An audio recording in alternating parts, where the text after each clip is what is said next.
Ladies and gentlemen, there are no limits to the foolishness of the ANC. Very wrong. Let's do a little exercise, you and I, right? I hand over your phone number because I've got your number to an international investor. They contact you. They say, I am Mr. Big Shot from some country and I want to open a multi-billion-dollar factory in South Africa. I'm going to buy this land, which I've earmarked. I'm going to build a big factory, right? I'm going to employ thousands of people. But I need to know that nobody, not just you, but nobody could at some stage say, in the public interest, we might just want your big factory and your intellectual property. Can you guarantee me that you can't have it? Then he says, I'm going to bring in a lot of specialists, but I see that there's an employment equity tick box exercise, right, where I am being told who to hire, right? And I run companies all over the world, and nowhere am I told who I must hire. Should I invest in your country or shouldn't I? How would you answer that particular investor? That you can go and invest in India or So elsewhere. go somewhere else. Yes. Okay. So, No, well, we can see why we've got a growth rate of 0.5, 0.6%. No, Okay. That is the ANC spokesperson. Imagine the audacity to say that in public. It makes you wonder, how did this person become a spokesperson of the country's largest party? I don't know why I'm even asking. I mean, she is from the ANC after all, and that is why such foolishness has been promoted. Now, listen to this fact. Space of just 3 months, almost 300,000 more South Africans joined the unemployment queue. Today, a staggering 8.2 million people in the country are officially without work, with the unemployment rate edging up 1 percentage point in the first quarter of the year to 32.9% from 31.9% in the last 3 months of 2024. Imagine that. In the last few months, more than 300,000 South Africans joined the unemployment statistics.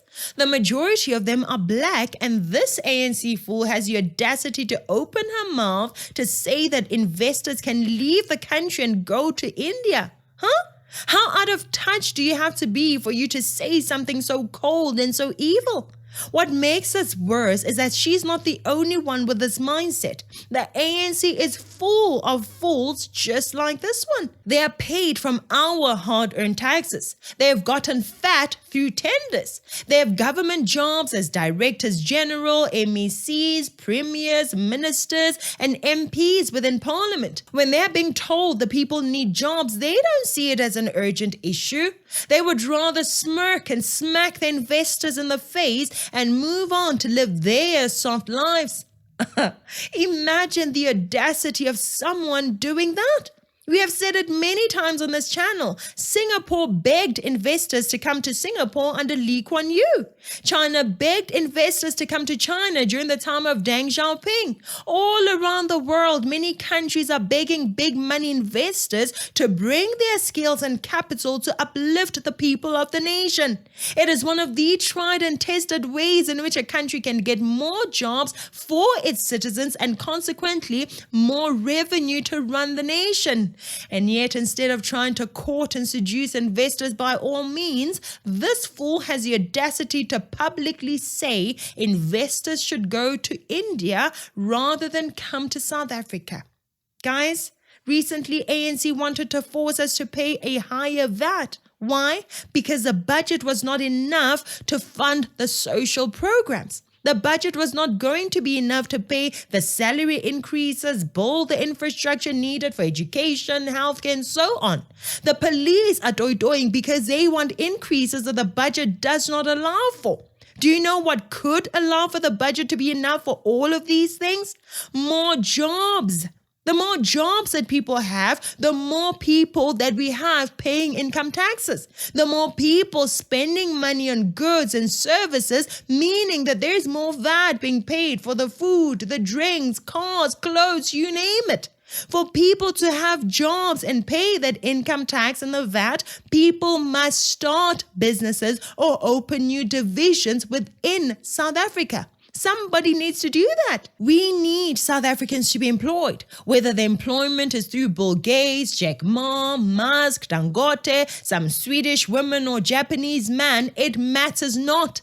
It doesn't matter who the investor is, where they come from, what race or color they are. What matters is the money and the skills they wish to bring to South Africa.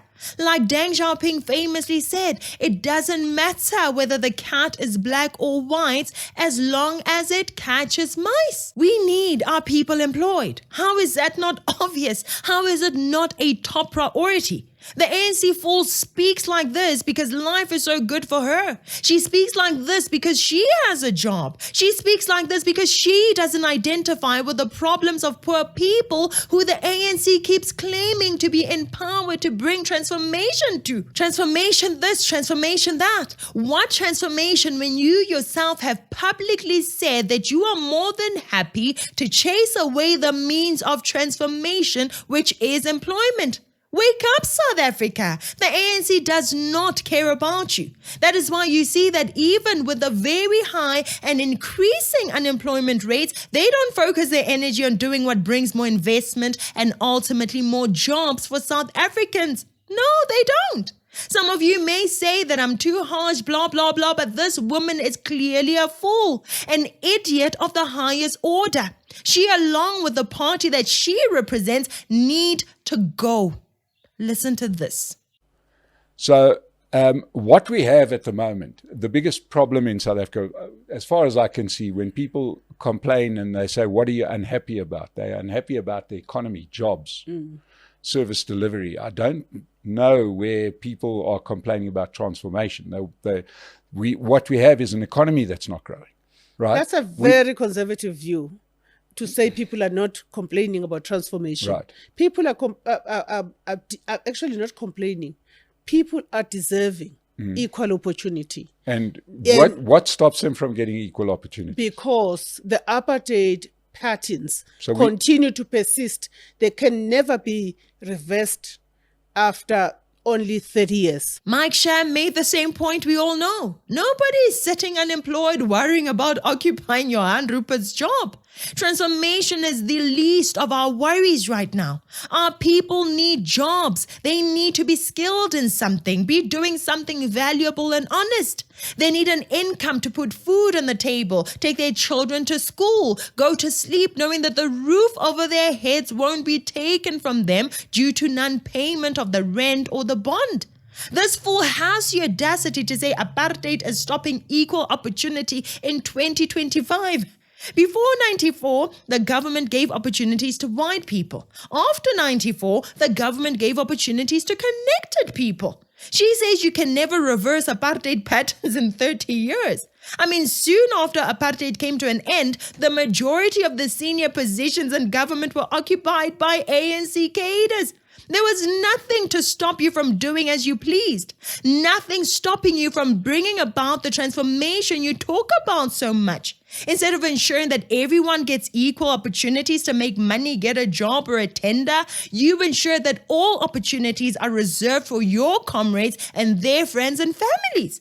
Many ANC comrades have become millionaires and billionaires. You focus on enriching the connected. You put many black people on social welfare through SASA instead of uplifting them. That's the transformation you sought after, where you are the master and every black person begs you through their vote. Even in 2025, it is in the ANC's power to change the lives of the poor by giving them a chance at employment. But instead, their main focus is antagonizing the employers and the investors that are already here.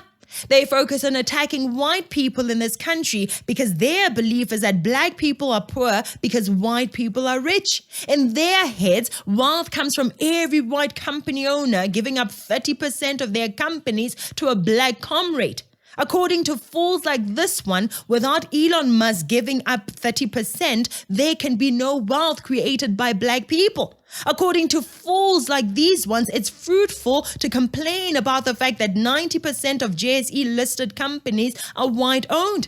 They don't get that instead of demanding companies to give up more of their shares to black people, they should be investing in good quality education, skills, apprenticeship, and experience that will enable black people to create their own companies and become new billionaires.